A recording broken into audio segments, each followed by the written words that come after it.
வணக்க மக்களே. நம்ம இசை கதையில நவம்பர் 25 என்ன நடக்க போகுது அப்படிங்கறத பத்தி தாங்க இந்த வீடியோல இப்ப நம்ம பார்க்க போறோம். இந்த வீடியோவுக்கு மறக்காம லைக் பண்ணிக்கோங்க. நீங்க லைக் பண்றது தாங்க எங்களுக்கு அடுத்த வீடியோ போடுறதுக்கு ரொம்பவே இன்ட்ரெஸ்டிங்கா இருக்கும்.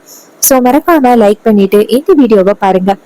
என்ன நடக்குது அப்படின்னு பாத்துக்கிட்டீங்கன்னா, அந்த வில்லி இருக்காங்கல்ல, அவங்களுக்கும் அந்த விஷாலுக்கும் தான் கல்யாணம் நடக்க போகுது அப்படின்னு வில்லிக்கு ரொம்ப சந்தோஷம். பத்திரிக்கையெல்லாம் அடிச்சாச்சு அப்படின்ட்டு அவங்க அப்பா கிட்ட கொண்டு போய் காமிக்கணும் அப்படின்ட்டு பத்திரிக்கையை கொண்டு போய் அவங்க அப்பா கிட்ட காமிக்கிறாங்க. அவங்க அப்பா அந்த பத்திரிக்கையை பார்த்ததோட ரொம்ப அதிர்ச்சி ஆகிட்டாரு. ஏன்னா அந்த பத்திரிக்கையில என்ன போட்டிருக்கு தெரியுமா? விஷால் இசை அப்படின்னு போட்டிருக்கு. இத பார்த்ததும் அவரு அதிர்ச்சியாகி நேரா அவங்க பொண்ணு கிட்ட, என்னம்மா சொல்ற? உனக்கும் விஷாலுக்கும் தான் கல்யாணம் அப்படின்னு சொன்ன, ஆனா பத்திரிக்கையில இவங்க ரெண்டு பேரோட பேரு போட்டிருக்கு. என்னம்மா நடக்குது? உன்னை எதுவும் ஏமாத்துறாங்களா? நீ உண்மையதான் சொல்றியா? உனக்கும் விஷாலுக்கும் தான் கல்யாணமா அப்படின்னு. இதை கேட்டதும் அந்த வில்லி, பத்திரிக்கையை கொடுங்கப்பா அப்படின்னு சொல்லிட்டு பத்திரிக்கையை வாங்கி பாக்குறாங்க. பார்த்ததோட அவங்களுக்கும் ரொம்ப அதிர்ச்சி. சின்னப்பா இது, என் பேரும் விஷால் பேரும் இருக்க வேண்டிய இடத்துல இவ பேரு இருக்கு. அப்ப கண்டிப்பா இது அவளோட திட்டமாதான்ப்பா இருக்கும்.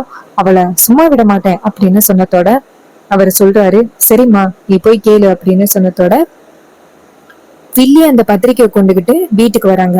இன்னொரு பக்கம் நம்ம ராகவோட ஒய்ஃபும் அந்த இடத்துல நின்றுகிட்டு இருக்காங்க. அப்போ சுபத்ரா பத்திரிக்கை எல்லாம் கொடுத்துட்டு வர, அப்ப ராகவும் அந்த பொண்ணு வந்துட்டு பதட்டத்துல இருக்காங்க. ஒருவேளை அம்மாவுக்கு உண்மை தெரிஞ்சிட்டேன்னா என்ன பண்றது, பத்திரிக்கையை கொடுத்துட்டு வந்துட்டாங்களா என்ன அப்படின்னு பாத்துக்கிட்டு இருக்காங்க. சுபத்ரா ரொம்ப ஜாலியா வந்துட்டு பத்திரிக்கையை நான் எல்லாருக்கிட்டையும் கொடுத்துட்டேன் அப்படின்னு சொன்னதோட அப்பதான் இவங்களுக்கு நிம்மதியாகுது. அப்ப அம்மா அந்த பத்திரிக்கையை பார்க்கல அப்படின்னு நினைச்சிட்டு இருக்காங்க. அப்போ அதே நேரத்துல அந்த ஸ்ரீஜாவில்லி இருக்காங்கல்ல, அவங்க அங்கேருந்து வந்துட்டு நம்ம இசை நிக்கிற இடத்துக்கு வந்துட்டு இசைய ஓங்கி அறையிறாங்க. இத பார்த்ததும் சுபத்ராவுக்கு சரியான காண்டு. அவங்களுக்கு இசை பொண்ணு மாதிரி. அப்படி இருக்கையில தான் பொண்ணு மேலேயே கை வச்சா எப்படி இருக்கும் அவங்களுக்கு. சுபத்ரா அங்கேது வந்துட்டு, ஏய் இப்ப எதுக்கு இசைய அடிச்ச அப்படின்னு கேட்க, அப்ப அந்த வில்லி சொல்றாங்க, இங்க பாருங்கத்த, இவ இப்படி ஒரு காரியத்தை பண்ணுவா அப்படின்னு தெரிஞ்சுதான் இவளை நான் முன்னாடியே வீட்டு விட்டு அனுப்ப சொன்னேன். ஆனா நீங்க இவளை கேட்காம மறுபடியும் வீட்டுக்குள்ள கூட்டிட்டு வந்தீங்க பாத்தீங்களா? இவளை வீட்டுல இருக்க வச்சதுக்கு என்ன காரியம் பண்ணிருக்கா அப்படின்னு. இவளுக்கு இன்னமும் விஷால கல்யாணம் பண்ணிக்கணும் அப்படின்னு ஆசை இருக்கு. அதனால இவ இப்படி ஒரு கேவலமான வேலையை பண்ணிருக்காத்த. சுபத்ரா கேக்குறாங்க, ஏய் இப்ப என்ன ஆச்சு அப்படின்னு இப்படி சத்தம் போடுற? அவ மேல என்ன தப்பு? அவளை நீ அடிச்சது ரொம்ப தப்பு அப்படின்னு. அதுக்கு வில்லி சொல்றாங்க, இங்க பாருங்கத்த, அவளை அடிச்சது தப்பே கிடையாது. வேணும்னா இத பாருங்க அப்படின்னு சொல்லிட்டு கையில அந்த இன்விடேஷனை கொடுக்குறாங்க. சுபத்ரா கேக்குறாங்க, இதுல அப்படி என்ன இருக்கு? அவங்க சொல்றாங்க, அத்த பாருங்க அப்படின்னு சொன்னதோட சுபத்ரா அந்த பத்திரிக்கையை வாங்கி ஓபன் பண்ணி பாக்குறாங்க. பார்த்தா அதுல இசையோட பேர் இருக்கு. இத பார்த்ததும் சுபத்ராவுக்கு ரொம்ப அதிர்ச்சி. இதுல என்ன இசையோட பேர் இருக்கு? அப்ப அவங்க சொல்றாங்க, பாத்தீங்களா, இது எல்லாமே இவளோட ஏற்பாடுதான். இவதான் எப்படியாவது விஷால கல்யாணம் பண்ணிக்கணும் அப்படிங்கறதுக்காக இப்படி திட்டத்தை எல்லாம் போட்டுக்கிட்டு இருக்கா. இது தெரியாம நீங்க இவ ரொம்ப நல்லவ அப்படின்னு நினைச்சுக்கிட்டு இருக்கீங்க. இங்க பாருங்கத்த, இவ பண்றது சரியே இல்ல. இவளை வீட்டை விட்டு துரத்துங்க அப்படின்னு. அப்போ இசை நேரா அவங்க அத்தைய பார்த்து, அத்தை நான் இப்படி பண்ணலத்த, நான் இப்படி பண்ணுவேனா? கொஞ்சம் யோசனை பண்ணி பாருங்கத்த, எனக்கும் இதுக்கும் எந்த சம்பந்தமும் இல்லத்த அப்படின்னு. அப்ப நம்ம ராகவ் அந்த இடத்துக்கு வந்துட்டு, அம்மா இது மாதிரி ஏதோ தப்பா நடந்திருக்குமா அப்படின்னு. அதுக்கு அவங்க கேக்குறாங்க, என்னடா சொல்ற? என்ன தப்பா நடந்திருக்கு? யாரு இந்த மாதிரி தப்பா பிரிண்ட் கொடுத்தது? அப்ப ராகவ் சொல்றாரு, அம்மா நீங்க சாமி ரூமுக்குள்ள இருந்தத சரியா கவனிக்காம மாத்தி எடுத்துட்டு போயிருப்பீங்கன்னு நினைக்கிறேன். இது கேட்டதும் சுபத்ரா சொல்றாங்க, என்னடா சொல்ற? ராகவ் சொல்றாரு, ஆமாமா நீங்க மாத்தி எடுத்துட்டு போயிருக்கீங்கம்மா. அதனாலதான் இதுல அவங்களோட பேர் இருக்கு, இசையோட பேர் இருக்கு. இது கேட்டதும் ரொம்பவே ஷாக் ஆகுறாங்க அந்த வில்லி. வில்லி சொல்றாங்க, இல்ல அவங்க சொல்றது பொய். இவங்களா பேரை வந்து மாத்தி வச்சுட்டு இப்ப பொய் சொல்றாங்க. இங்க பாருங்கத்த, இது எல்லாமே இசையோட திட்டம் தான். அவதான் எப்படியாவது இந்த வீட்டுக்கு மருமகளா வரணும் அப்படிங்கறதுக்காக இப்படி ஒரு காரியத்தை பண்ணிருக்கா. இது தெரியாம நீங்க அவளை நம்பாதீங்க அப்படின்னு. அப்ப சுபத்ரா நேரா இசைய பார்த்து, இசை என்ன இசை இது? அப்ப இசை சொல்றாங்க, அத்தை நான் இப்படி பண்ணுவேனா அத்தை? கொஞ்சம் யோசனை பண்ணி பாருங்க. எனக்கும் இதுக்கும் எந்த சம்மந்தமும் இல்ல. எதுக்காக என்னை சுத்தி இப்படி நடக்குதுன்னு எனக்கு தெரியலத்த அப்படின்னு. இதை கேட்டதும் சுபத்ரா சொல்றாங்க, இங்க பாரு இசை, நீ எந்த வகையிலயுமே தப்பு பண்ணிருக்க மாட்ட அப்படின்னு எனக்கு நல்லாவே தெரியும். இங்க பாரு ஸ்ரீஜா, இது ஏதோ தவறுதலா நடந்திருக்கு. இதுக்கும் இசைக்கும் எந்தவித சம்பந்தமும் இல்ல. நீ இசையை அடிச்சது ரொம்ப தப்பு. அவகிட்ட நீ இப்ப மன்னிப்பு கேட்க போறியா இல்லையா? இதை கேட்டதும் ஸ்ரீஜா சொல்றாங்க, நான் இவகிட்ட மன்னிப்பு கேட்கணுமா? என்னால கேட்க முடியாது அத்தை. அப்போ அந்த சுபத்ரா சொல்றாங்க, இங்க பாரு, நீ மன்னிப்பு கேக்குறதுதான் நல்லது. ஏன்னா இசை மேல எந்த தப்புமே இல்ல. அவ ரொம்ப நல்ல பொண்ணு. அவெல்லாம் இப்படி பண்ணிருக்கவே மாட்டான். ஏதோ என்னோட கவனக்குறைவால சாமி ரூமுக்குள்ள இருந்த பத்திரிக்கையை நான் மாத்தி எடுத்துட்டு போயிட்டேன். அப்போ ஸ்ரீஜா சொல்றாங்க, அத்தை, நீங்க நிறைய பேருக்கு இந்த பத்திரிக்கையை கொடுத்துட்டீங்க. கண்டிப்பா எல்லாரும் இவதான் பொண்ணுன்னு நினைச்சுக்கிட்டு இருப்பாங்க. அதுக்கு சுபத்ரா சொல்றாங்க, இங்க பாரு, நீதான் பொண்ணு அப்படிங்கறது முடிவாயிருச்சு. நீ ஏன் இப்படி பதட்டப்படுற அப்படின்னு சொன்னதோட சுபத்ரா சொல்றாங்க, இங்க பாருங்கத்த, இவளோட மனசுல விஷால கல்யாணம் பண்ணிக்கணும் அப்படின்னு ஆசை இருக்கு. இது யாருக்குமே உங்களுக்கு தெரியலையா? அப்ப சுபத்ரா சொல்றாங்க, இங்க பாரு, தேவையில்லாம நீ இசை மேல அடுத்தடுத்து பழி போடாம நீ அடிச்சதுக்கு இசை கிட்ட மன்னிப்பு கேளு. இதை கேட்டதும் ஸ்ரீஜா முறைக்கிறாங்க. அப்போ சுபத்ரா சொல்றாங்க, இப்போ இசை கிட்ட மன்னிப்பு கேட்க போறியா இல்லையா அப்படின்னு சொன்னதோட அந்த ஸ்டேஜா வந்துட்டு நேரா இசைய பார்த்து, சாரி, தெரியாம உன்னை தப்பா நினைச்சிட்டேன் அப்படின்னு சொல்லிட்டு அந்த ஸ்டேஜா அந்த இடத்துல இருந்து போறாங்க. சுபத்ரா நேரா இசைய பார்த்து, இசை, என்ன மன்னிச்சிரு இசை, என் மேலதான் தப்பு. நான் தான் அந்த பத்திரிக்கைய பார்க்காம நான் எடுத்துட்டு போயிட்டேன். அப்ப இசை சொல்றாங்க, பரவாயில்லத்த அப்படின்ட்டு. அதுக்கப்புறம் சுபத்ரா எல்லாரும் அந்த இடத்துல இருந்து போனதோட நம்ம இசையோட தங்கச்சி அங்க இருந்து வந்துட்டு, அக்கா சாரிக்கா, என்னாலதான் அக்கா இவ்வளவு பிரச்சனையும். அப்ப அக்கா சொல்றாங்க, சரி விடு, ஏதோ உன் ஆசையில நீ இப்படி பண்ணிட்டேன், பரவாயில்ல இருக்கட்டும் அப்படின்னு. அதுக்கு ராகவ் சொல்றாரு, இருந்தாலும் அந்த ஸ்ரீஜாவுக்கு இவ்வளவு திமிர ஆகாது. கல்யாணம் பண்ணிட்டு வரத்துக்கு முன்னாடியே இவ்வளவு பெரிய வேலையை பண்றா. அவ கண்டிப்பா இந்த வீட்டுக்கு மருமகளா வரத்துக்கு தகுதியே கிடையாது. என்ன ஏதுன்னு கேட்காம டக்குன்னு கை வைக்கிறா. அவ இந்த வீட்டுக்கு மருமகளா வரவே கூடாது அப்படின்னு. இது கேட்டதும் இசை சொல்றாங்க, இங்க பாருங்க, அவ கண்டிப்பா இந்த வீட்டுக்கு மருமகளா வரமாட்டா. கண்டிப்பா அவளோட உண்மை என்ன அப்படிங்கறத கூடிய சீக்கிரம் எல்லாருக்கிட்டையும் நிரூபிச்சிடலாம். நீங்க யாரும் கவலைப்படாதீங்க. இதை கேட்டதும் ராகவும், சரி, இருந்தாலும் அவளுக்கு இவ்வளவு திமுறை ஆகாது, எல்லாருக்கும் முன்னாடியிலையும் உன்னை அடிக்கிறா அப்படின்னு. இசை சொல்றாங்க, சரி, அவளை நான் பாத்துக்கிறேன், நீங்க ரெண்டு பேரும் இதெல்லாம் டென்ஷனா எடுத்துக்காதீங்க. இன்னும் 3 நாளையில உங்க ரெண்டு பேருக்குமே கல்யாணம், சரியா? நீங்க ரெண்டு பேரும் ஹாப்பியா இருக்கணும். ராகவ் சொல்றாரு, இங்க பாரு இசை, உனக்கும் தான் கல்யாணம், ஞாபகம் வச்சுக்கோ. உனக்கு நடக்க போற இந்த கல்யாணத்தை யாராலையுமே தடுக்க முடியாது. இது கேட்டதும் இசை சொல்றாங்க, சரி பாத்துக்கலாம் அப்படின்னு சொன்னதோட ராகவும் அவங்க தங்கச்சியும் அந்த இடத்துல இருந்து போறாங்க. அவங்க போனதும் இசைக்கு சரியான காண்டு. என்ன தைரியம் இருந்தா அவ ஏன் மேல கை வைப்பா, அவளுக்கு ஒரு முடிவு கட்டணும் அப்படின்ட்டு நம்ம ஹீரோயின் நேரா அந்த ஸ்ரீஜாவை பாக்குறதுக்காக போறாங்க. அப்ப ஸ்ரீஜா கூட இருக்கிற பொண்ணு அங்கேருந்து வந்துட்டு, ஏண்டி, உனக்கு கொஞ்சம் கூட அறிவே இல்லையா?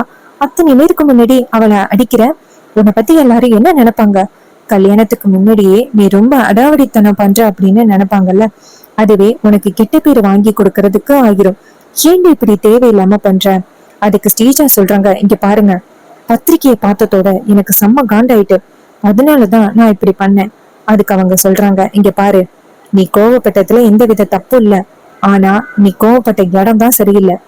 அந்த இசைய நம்ம காலி பண்ணணும் அப்படின்னு நினைச்சா நம்ம எந்த வகையில பிளான் பண்ணி காலி பண்ணணுமோ அந்த வகையில பிளான் பண்ணி காலி பண்ணிக்கலாம். அதை விட்டுட்டு நீ இப்படி முடிவு பண்ணது ரொம்பவே தப்பு. இதனால பாதிக்கப்பட போறது யாரு தெரியுமா? நீ தான். சுபத்ராவுக்கு உன் மேல ஒரு தப்பான அபிப்பிராயம் வந்திருக்கும். ஏன் இப்படி நீ பண்ணி தொலைஞ்ச? இதை கேட்டதும் ஸ்ரீஜா சொல்றாங்க, சாரி, இது கோவத்துல பண்ணிட்டேன் அப்படின்னு. அதுக்கு சூடாமணி சொல்றாங்க, சரி நான் போறேன் அப்படின்னு சொல்லிட்டு அந்த இடத்துல இருந்து போறாங்க. அப்ப ஸ்ரீஜா நினைக்கிறாங்க, சே, சின்ன தப்பும் அந்த இசை மேலதான், அவ மேல தப்பு அப்படின்னு யாராவது ஏதாவது சொல்றாங்களா? எல்லாரும் சேர்ந்து அவளுக்கு தான் ரொம்ப வந்துட்டு சப்போர்ட் பண்றாங்க அப்படின்னு அந்த வில்லி செம்ம கோவத்துல நின்றுட்டு இருக்க. அப்ப நம்ம ஹீரோயின் அந்த இடத்துக்கு வராங்க. வந்துட்டு நேரா அந்த ஸ்ரீஜாவை பார்த்து, என்ன ஸ்ரீஜா, ரொம்ப சோகத்துல நின்றுட்டு இருக்க போல. அதுக்கு ஸ்ரீஜா சொல்றாங்க, ஏய், நீ தானடி அந்த பத்திரிக்கையில பேரு மாத்தி வச்சது.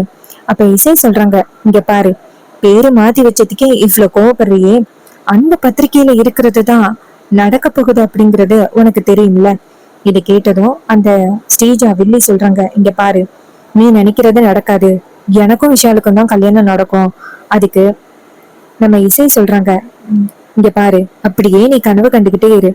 நீ யாரு, எப்படிப்பட்டவ, என்ன மாதிரி கேடி வேலையெல்லாம் பண்ற அப்படிங்கிறத நான் சுபத்ரா அத்தை கிட்ட நிரூபிச்சு உன்னை இந்த வீட்டை விட்டு துரத்துறேன். உனக்கும் விஷாலுக்கும் கண்டிப்பா கல்யாணம் நடக்காது. விஷாலோட அந்த இன்னசென்ட்டை பயன்படுத்தி நீ எப்படியாவது இந்த வீட்டுக்கு மருமகளா வந்துடலாம் அப்படின்னு நினைச்சுக்கிட்டு இருக்க. ஆனா நீ நினைக்கிறது நான் இருக்கிற வரைக்கும் நடக்காது. கூடிய சீக்கிரம் உன்னை இந்த வீட்டை விட்டு அனுப்புறேன் பாரு. விஷால் ஏன் கழுத்துலதான் தாலி கட்ட போறாரு அப்படின்னு சொல்லிட்டு இசை டக்குன்னு திரும்பி அந்த வில்லிய செமையா பலாருன்னு ஒண்ணு கன்னத்துல விடுறாங்க. இத பார்த்ததும் அவங்களுக்கு ரொம்ப அதிர்ச்சி. அப்ப இசை சொல்றாங்க, இங்க பாரு, இப்ப எதுக்காக இப்படி ரூமுக்குள்ள வந்து உன்னை அடிக்கிறேன் அப்படின்னு நீ நினைப்ப. அத்தனை பேருக்கு முன்னாடி உன்னை திருப்பி அடிச்சிருக்கிறதுக்கு எனக்கு ஒரு செகண்ட் ஆகாது. ஆனா உனக்கும் எனக்கும் வித்தியாசம் இல்லாம போயிரும்ல. ஹீரோயின் சொல்றாங்க, இங்க பாரு, உன்ன மாதிரி அத்தனை பேருக்கு முன்னாடி என்னால உன்னை அடிக்க முடிஞ்சிருக்கும். ஆனா எதுக்காக தெரியுமா பாவம்னு விட்டேன். எப்படியா இருந்தாலும் அத்தை என் மேல ரொம்ப நல்ல எண்ணத்தோட இருக்காங்க. நான் ரொம்ப அமைதியான பொண்ணு, தப்பான பொண்ணு கிடையாது அப்படின்னு என் மேல ரொம்ப நம்பிக்கையோட வச்சிருக்காங்க. சோ நான் திடீர்னு ஒன்னு அடிச்சேன்னு வச்சுக்கேன் அத்தனை பேருக்கு முன்னாடி, அப்புறம் அத்தைக்கு என் மேல உள்ள நல்ல அபிப்பிராயம் போயிரும். அதுக்கப்புறம் நான் எப்படி இந்த வீட்டுக்கு மருமகளா வர முடியும்? உன்ன மாதிரி ஒருத்தியா இருந்தா எப்படி அத்தை என்னை ஏத்துப்பாங்க? இங்க பாரு, அத்தனை பேருக்கு முன்னாடி நீ எப்போ என் மேல கை வச்சியோ அப்பவே அத்தை நீ எப்படிப்பட்டவ அப்படிங்கறத சூப்பரா எடை போட்டிருப்பாங்க. நீ நினைச்சுக்கிட்டு இருக்க அத்தை வந்துட்டு உன்னை ரொம்ப நல்லவன்னு நினைச்சுக்கிட்டு இருக்காங்க அப்படின்னு. ஆனா அத்தைக்கும் நீ எப்பேற்பட்ட கேடி அப்படிங்கறது தெரியும். ஆனா அத்தை எதிர்பார்த்துக்கிட்டு இருக்கிறது எது தெரியுமா? தகுந்த ஆதாரத்துக்காக. அதுக்காகவும் தான் நானும் எதிர்பார்த்து காத்துக்கிட்டு இருக்கேன். தகுந்த ஆதாரம் மட்டும் என் கையில கிடைக்கட்டும், அதுக்கப்புறம் உனக்கு இருக்கு. அப்ப அந்த வில்லி சொல்றாங்க, இங்க பாரு, உன்னால எதையுமே கண்டுபிடிக்க முடியாது. அப்ப ஹீரோயின் சொல்றாங்க, இங்க பாரு, ரொம்ப ஆடாத. கூடிய சீக்கிரம் டாக்டர் கவிதா மூலமாவும் ரம்யா மூலமாவும் உண்மையை கண்டுபிடிச்சு உன்னை இந்த வீட்டை விட்டு துரத்துறதுதான் என்னோட முதல் வேலை அப்படின்னு சொன்னதும் அந்த இசை சொல்றதை கேட்டுட்டு வில்லி சொல்றாங்க, இங்க பாரு, உன்னால எதுவுமே பண்ண முடியாது. நான் சீக்கிரம் வந்துட்டு விஷால கல்யாணம் பண்ணிடுவேன். உன்னால என்ன பண்ண முடியும் அப்படின்னு கேட்க, அதுக்கு இசை சொல்றாங்க, இங்க பாரு, ஜெயிச்சிட்டோம் அப்படின்னு நினைச்சுக்கிட்டு நீ ரொம்ப தான் ஆடிக்கிட்டு இருக்க. கூடிய சீக்கிரம் உன்னோட உண்மைகளை பத்தி அத்தை கிட்ட நிரூபிக்கிறேன். என் கையில ஆதாரம் கிடைக்கட்டும்டி, அப்புறம் இருக்கு அப்படின்னு சொல்லிட்டு இசை அந்த இடத்துல இருந்து வெளியில வராங்க. அப்போ நம்ம இசையோட தங்கச்சி கேக்குறாங்க, அக்கா, என்னக்கா அவ இப்படி டக்குன்னு கை வச்சுட்டா, அவளை சும்மா விடக்கூடாதுக்கா. அதுக்கு இசை சொல்றாங்க, இங்க பாரு, அவளை கண்டிப்பா நான் சும்மா விட மாட்டேன். என் மேல கை வச்சதுக்கு அவ கண்டிப்பா பதில் சொல்லி ஆகணும் அப்படின்னு சொல்லிட்டு இசை சொல்ல, அப்ப தங்கச்சி சொல்றாங்க, ஆமாக்கா, அவ கண்டிப்பா பதில் சொல்லியே ஆகணும் அப்படின்னு சொல்லிட்டு அந்த இடத்துல இருந்து போறாங்க. இன்னொரு பக்கம் இசை வந்துட்டு நேரா விஷால போய் பாக்குறாங்க. விஷால் நேரா இசைய பார்த்து, இங்க பாரு, என்ன மன்னிச்சிரு, அவ உன்னை அடிச்சிட்டாலாம்ல. இசை சொல்றாங்க, பரவாயில்ல விஷால், அதெல்லாம் பெரிய விஷயம் இல்ல. அப்ப அவர் சொல்றாரு, இல்ல இருந்தாலும் அவன் உன் மேல கை வச்சிருக்க கூடாது, அது ரொம்ப தப்பு அப்படின்னு. அதுக்கு இசை சொல்றாங்க, இங்க பாரு விஷால், அதெல்லாம் நான் ரொம்ப பெரிய விஷயமா எடுத்துக்கல, நீ கவலைப்படாத அப்படின்னு சொன்னதோட விஷாலும் சரி அப்படின்னு சொல்லிட்டு அந்த இடத்துல இருந்து போறாரு. அந்த ஸ்ரீஜா பண்ண தப்ப கூடிய சீக்கிரம் நம்ம ஹீரோயின் ப்ரூவ் பண்ண போறாங்க. இது எல்லாமே அப்கமிங் எபிசோடுல ரொம்ப ரொம்ப இன்ட்ரெஸ்டிங்கா நடக்க போகுது. இதே மாதிரி இன்னுமே அப்டேட்ஸ் நம்ம சேனல்ல நீங்க எதிர்பார்த்தீங்க அப்படின்னா மறக்காம நம்ம சேனலை சப்ஸ்கிரைப் பண்ணிக்கோங்க. பக்கத்துல உள்ள பெல் ஐகானையும் கிளிக் பண்ணி ஆல்ல செட் பண்ணிக்கோங்க. அப்பதாங்க அடுத்த வீடியோ போடும் பொழுது உங்களுக்கு நோட்டிபிகேஷன் வரும், பார்க்கலாம். ஸோ இதே மாதிரி வேற ஏதாவது ஒரு கதையில பார்ப்போம். தேங்க்யூ ஃபார் வாட்சிங்.